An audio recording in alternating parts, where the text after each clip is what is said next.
गुरुर्ब्रह्मा गुरुर्विष्णू गुरुर्देव महेश्वरा गुरुर्साक्षात् परब्रह्म तस्मै श्री ओं गुरवे नमः।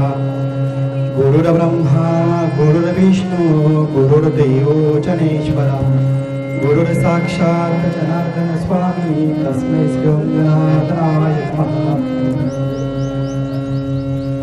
श्री क्षेत्र नांदुर्डी पावन पुण्यभूमीमध्ये वरद विनायकाच्या आशीर्वादाने राष्ट्रसंत जगद्गुरु जगतवंदनीय जनार्दन स्वामी मौनगिरीजी महाराज यांच्या पदस्पर्शाने पावन झालेली ही नांदुर्डी पावनभूमी आणि या भूमीमध्ये आज गणेश जयंती उत्सवानिमित्ताने 1008 महामंडलेश्वर स्वामी शिवगिरीजी बाबा